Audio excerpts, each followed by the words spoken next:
بسم اللہ الرحمن الرحیم۔ ناظرین السلام علیکم، میں ہوں آپ کا میزبان صابر شاکر وفاقی دارالحکومت اسلام آباد سے کچھ تازہ ترین خبریں ہیں۔ ماہرین معیشت مساق معیشت کے لمبردار آئے تھے اور یہ اعلیٰ ترین کمپنی کو اس لیے لایا گیا تھا، بظاہر اس لیے لایا گیا تھا کہ جناب یہ کمپنی جو آ کے پاکستان کی معیشت کو، جو کہ پہلے ہی بہت اچھی تھی، اس کو اتنا تباہ کر دے گی، یہ کسی کے وہم و گمان میں بھی نہیں تھا۔ بہرحال وہ کمپنی آ گئی اور کمپنی آنے کے بعد جو کچھ ہو چکا ہے وہ رپیٹ کرنے کی ضرورت نہیں ہے۔ ڈالر مسلسل اوپر جا رہا ہے اور غربت میں اضافہ ہو رہا ہے، مہنگائی مسلسل بڑھ رہی ہے، اور وہ ناکام ترین نالائق حکومت جس کا تختہ الٹا گیا، وہ آئی ایم ایف کے ساتھ بہت اچھے پروگرام کے ساتھ چل رہی تھی۔ پیٹرولیم پرائسز فکس تھیں، ڈیزل پیٹرول ہر چیز سستی ہو رہی تھی، مزید سستی ہونی تھی، روس سے خریدنا تھا، انرجی خریدنی تھی، چائنا سے مدد لینی تھی، یہ سارا کچھ ہونا تھا، اور لیکن یہ کچھ بھی نہ ہو سکا۔ اب تقریباً 2 مہینوں کی تگ و دو کے بعد آئی ایم ایف کے ساتھ معاملات طے پائے ہیں۔ آئی ایم ایف کے ساتھ معاملات کن سخت ترین شرائط پہ طے پائے ہیں، یہ ذرا میں آپ کو بتا دوں، اس کے بعد کچھ اور چیزیں بھی آپ کے ساتھ شیئر کروں گا۔ پہلے تو شوکت ترین صاحب بہت برے تھے، عمران خان صاحب بہت برے تھے، لیکن اب جو آئی ایم ایف کے ساتھ معاہدہ ہوا ہے اس میں بھی تنخواہ دار طبقے کی میں بات کر دوں، پہلے تو وہ ذرا سن لیں کہ تنخواہ دار طبقہ جو ہے وہ مزید پسے گا، اور پہلے تنخواہ کی حد تھی 12 لاکھ، یعنی کہ 12 لاکھ روپے جس کی سالانہ آمدنی ہے، یعنی کہ لاکھ روپے مہینے کی تنخواہ لیتا ہے جو، اس پہ ٹیکس عائد ہوتا تھا، اس سے نیچے والوں پہ کم ٹیکس تھا، نہ ہونے کے برابر تھا۔ لیکن اب 6 لاکھ والوں کو بھی شامل کر دیا گیا ہے، یعنی جس کی آمدنی 50,000 ہے وہ بھی، اس کو بھی ٹیکس دینا پڑے گا۔ اب آپ خود سوچیں کہ جس ملازم کی آمدنی تنخواہ 50,000 روپیہ ہے، اور آج کل جو بجلی کا بل آ رہا ہے وہ 20-25,000 روپے، 29,000 روپے، 30,000 روپے آ رہا ہے ایک چھوٹے یونٹ کا، اور بجلی ہے نہیں، لوڈ شیڈنگ کے ساتھ یہ بل آ رہا ہے، اور جب لوڈ شیڈنگ ختم ہوتی ہے تو بجلی کا بل کتنا آئے گا، تو اس پہ بھی ٹیکس عائد کر دیا گیا ہے۔ 6 لاکھ سے 12 لاکھ والوں کو بھی ٹیکس نیٹ میں لے آئے ہیں، پہلے 12 سے سٹارٹ ہوتا تھا۔ اس کے بعد پہلے والا بجٹ جو ہے وہ ریجیکٹ کر دیا ہے، اور نئے ٹیکس تقریباً 4,036 ارب روپے نئے ٹیکس لگائے گئے ہیں۔ یہ 4,036 یہ نئے ٹیکس لگا دیے گئے۔ اب نیا ٹیکسوں کا ہدف جو ہے وہ 10,000، تقریباً میں بتا رہا ہوں، لم سم 9 پوائنٹ ہے، 10,000 ارب روپیہ جی، یہ ٹیکسوں کا ہوگا۔ اور پیٹرول جو ہے وہ مزید مہنگا ہوگا، اور پیٹرولیم لیوی جو ہے وہ 50 روپے فی لیٹر ٹیکس عائد کیا جائے گا، صرف ٹیکس 50 روپے اور باقی اس کے علاوہ ہیں۔ تو یہ آئی ایم ایف کے ساتھ ان کڑی ترین شرائط کے ساتھ بات چیت ہوئی ہے، اور اس کو بتایا جا رہا ہے کہ جناب یہ بہت بڑی خوشخبری ہے عوام کے لیے، بریکنگ نیوز کے طور پہ دیا جا رہا ہے۔ تو یہ آپ اس کے بعد جو کچھ ہونا ہے عوام کے ساتھ وہ آپ سمجھ لیں کہ کیا ہوگا۔ تو تیار ہیں جی، یہ مسلط کیا گیا تھا، یہ کمپنی مسلط ہوئی تھی بڑے ذوق شوق سے، جنہوں نے یہ آ کے کام کرنا تھا۔ اب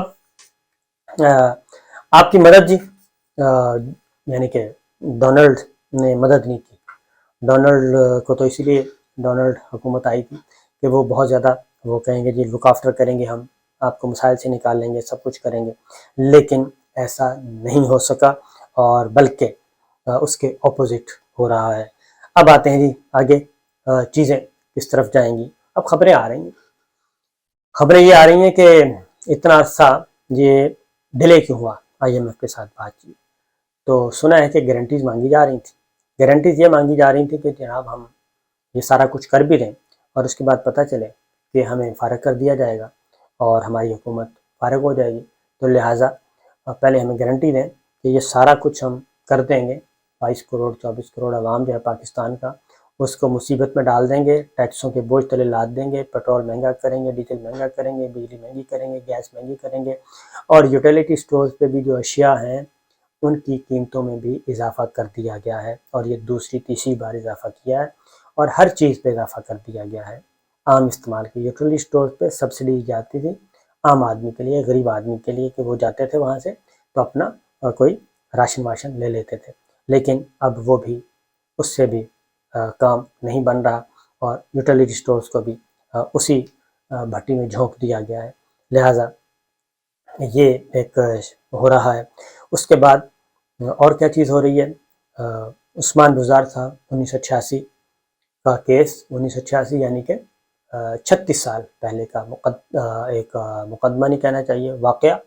اور اس وقت سے تو ان کے گھروں پہ چھاپے مارے جا رہے ہیں, یہ پریورٹی ہے. اور حالانکہ وہ ضمانت پر, ان کو ضمانت مل چکی ہے ہائی کورٹ سے اور ضمانت پہ ہیں, وہ راہداری ضمانت مل چکی ہے, انہوں نے عدالت میں اپیئر ہونا ہے, لیکن اس کے باوجود ہراس کرنے کے لیے تاکہ اس کے جو اثرات ہیں وہ ضمنی الیکشن پہ پنجاب میں جو ہو رہے ہیں ان پہ ڈالے جائیں. تو خطرات جو کمپنی کو یہ ہیں, شہباز شریف صاحب کو خاص طور پہ, کہ جیسے ہی یہ ڈیل مکمل ہوگی IMF کے ساتھ اور ریلیز ہو جائیں گے پیسے, تو اس کے بعد ان کو فارغ کر دیا جائے گا اور پھر نئے انتخابات کی طرف جایا جائے گا.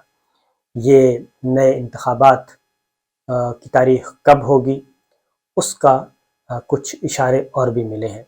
اور نمبر 1 تو یہ اشارہ ہے کہ اسلام آباد میں بلدیاتی انتخابات ہونے تھے, بلدیاتی انتخابات وہ نہیں ہو رہے, وہ ملتوی کر دیے گئے ہیں. نمبر 1. نمبر 2, پنجاب میں جو ضمنی الیکشن تھے ان کے پوسٹ پون کی باتیں کی جا رہی ہیں, کیونکہ اگر ان کے نتیجے میں PTI نے ہی جیتنا ہے. دو رائے ہیں, کہ ایک ہے کہ ذرا چیک کر لیا جائے, تو چیک یہ ہوا ہے کہ اب تک کی اطلاعات کے مطابق پاکستان تحریک انصاف کلین سویپ کر رہی ہے. اور دوسرا یہ ہے کہ ان حالات میں بڑے پیمانے پہ کوئی دھاندلی ہو نہیں سکے گی. ان حالات میں اگر یہ ساری کی ساری سیٹیں مسلم لیگ نواز کو دے دی گئیں تو کوئی اعتبار نہیں کرے گا, نہیں اعتبار کرے گا تو مزید جو سیاسی بحران ہے وہ بڑھ جائے گا. لہٰذا دوسرا اشارہ یہ بھی ہے کہ آپ وہ الیکشن ملتوی کر دیں, اور الیکشن ملتوی کرنے کے بعد پھر اس کو اسی طریقے سے چلاتے رہیں جتنا چلتا ہے. تو لہٰذا اس پہ بات ہو رہی ہے. قومی سلامتی کمیٹی بند کمرے کا اجلاس پارلیمانی کمیٹی وزیر اعظم ہاؤس میں ہوا, بہت ہی محدود رکھا گیا اس کو, اس میں بریف کر دیا گیا ہے. اب اس میں مزید یہ طے پایا ہے کہ اب قومی اسمبلی کے تمام ارکان کو, ارکان پارلیمان کو, یعنی کہ سینٹ اور قومی اسمبلی, ان کو بھی ایک بند کمرے اجلاس میں بریف کیا جائے کہ کیا چل رہا ہے, اور تاکہ آہستہ آہستہ چیزیں آگے نکلیں. تو یہ تو ہے صورتحال جی. اب دیکھتے ہیں کہ یہ جو عام انتخابات کا ڈول ہے وہ کب ڈالا جائے گا. اس کی تصدیق کر دی ہے اعجاز الحق صاحب. اعجاز الحق صاحب نے وزیر اعظم عمران خان جو کہ سابق ہیں, ان کے ساتھ اپنی ہونے والی 4-5 ملاقاتوں کے بعد ایک انٹرویو دیا ARY کو, اور وہ نشر بھی ہوا, اور اس میں انہوں نے بتا دیا کہ یہی صورتحال جو اسٹیٹس کو ہے اس وقت, جو کمپنی موجود ہے, اس کمپنی کے ساتھ یہ ہر جگہ پہ یہ احساس پایا جاتا ہے کہ یہ ملک آگے نہیں بڑھ سکتا, اور یہ جیسے جیسے یہی اگر اسٹیٹس کو برقرار رہا تو ادارے بھی کمزور ہوں گے, اور ادارے کمزور ہوں گے انڈیویجولز کی وجہ سے. نمبر 1. نمبر 2, ادارے کمزور ہوں گے تو نقصان ہوگا پاکستان کو, اور پاکستان کو نقصان پہنچنا نہیں چاہیے کسی کی ذاتی ضد زادی انا کی وجہ سے. لہٰذا یہ سوچ پائی جاتی ہے بھرپور قسم کی کہ جناب معاملات کو سنبھالا جائے. تو خان صاحب سے جو ملاقاتیں ہوئیں اس پہ انہوں نے اس کے بعد جو ان کی گفتگو ہے وہ کہہ رہے ہیں کہ عام انتخابات ہی مسئلے کا حل ہے, اور عام انتخابات ہو جانے چاہیے. اور یہ عام انتخابات اکتوبر میں ہو سکتے ہیں, اکتوبر میں نہیں تو نومبر میں ہو جائیں گے زیادہ سے زیادہ, اس سے آگے نہیں جانا چاہیے. لیکن مسئلہ پھر وہی آ جاتا ہے. تو کچھ اور سورسز سے بھی ہمیں کچھ ایسی خبریں ملی ہیں کہ اب دوبارہ سوچا جا رہا ہے, لیکن سوچا نہیں جا رہا بلکہ کہا جا رہا ہے کہ بس ٹھیک ہے جی, عام انتخابات کی طرف ہم جاتے ہیں اور اس سے زیادہ نہیں ہے. پھر ایک اور چیز بھی سامنے آئی ہے, خیر وہ میں بعد میں بتاتا ہوں, کہ خان صاحب جو ہیں وہ اعتبار کرنے کے لیے تیار نہیں ہیں, اور وہ کسی بھی قسم کا, وہ کہتے ہیں کہ ملاقات کی کوششیں کی گئیں لیکن ملاقات بھی نہیں کر رہے, نہ ہی وہ براہ راست رابطے میں آ رہے ہیں, اپنے لوگوں کو بھی روکا ہوا ہے. اس لیے غیر سیاسی لوگ جو ہیں غیر سیاسی لوگ، ریٹائرڈ لوگ، ان کے ذریعے کامن فرینڈس جن پہ اعتبار کیا جا سکتا ہے، وہ اس وقت یہ برج کا کام کر رہے ہیں۔ خان صاحب اس بات پہ ایگری نہیں ہے، یعنی کہ وہ کہتے ہیں کہ نہ ہی میں نے اس وقت تک کوئی گفتگو نہیں ہوگی جب تک کہ الیکشن کی تاریخ اناؤنس نہیں ہو جاتی، کہ جنرل الیکشن کب ہونے ہیں یہ اناؤنس ہو جائے تو ٹھیک ہے، باقی کسی ادارے سے کوئی لڑائی نہیں ہے۔ اور اپنے لوگوں کو بھی خان صاحب نے کہا ہے کہ کوئی ایسی بات نہیں کرنی ڈائریکٹ انڈائریکٹ جس سے افواج پاکستان ہرٹ ہو یا ہٹ ہو۔ ہم نے کسی ادارے کے ساتھ کوئی محاذرہ ہی نہیں کرنی، وہ کہہ چکے ہیں، سپریم کورٹ ہو، عدلیہ ہو، ملٹری اسٹیبلشمنٹ ہو، کسی کے ساتھ بھی وہ یہ بات کر چکے ہیں کہ ہم میں اور مریم اور نواز شریف اور زرداری صاحب، مولانا، ہم میں اور ان میں فرق ہونا چاہیے، اور ہمارا بالکل جھگڑا ہے ہی نہیں۔ لہٰذا مولانا فضل الرحمان صاحب نے ایک بات کی تصدیق کر دی ہے۔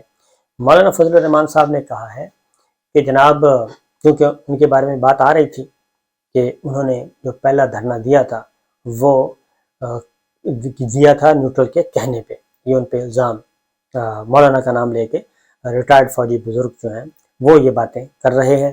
ہاں، ہر جگہ اویلیبل ہے، اور سوشل میڈیا پہ، ڈیجیٹل میں، سب ہر جگہ پہ اویلیبل ہے جی۔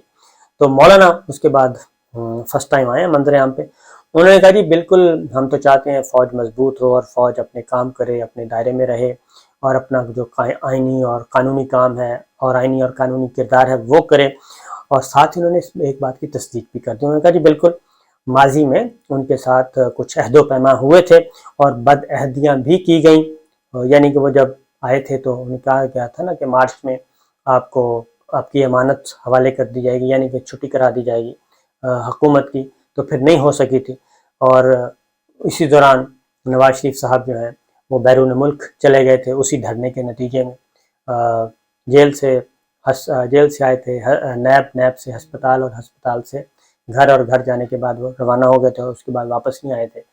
تو معاملات پھر اس کے بعد بگڑے تھے، کیونکہ کچھ چیزیں اور طے ہوئی تھیں، مریم بی بی نے لندن جانا تھا، وہ نہیں جا سکی تھیں، کچھ اور بھی امپلیمنٹیشن، وہ سارے کا سارا پروسیس رک گیا تھا۔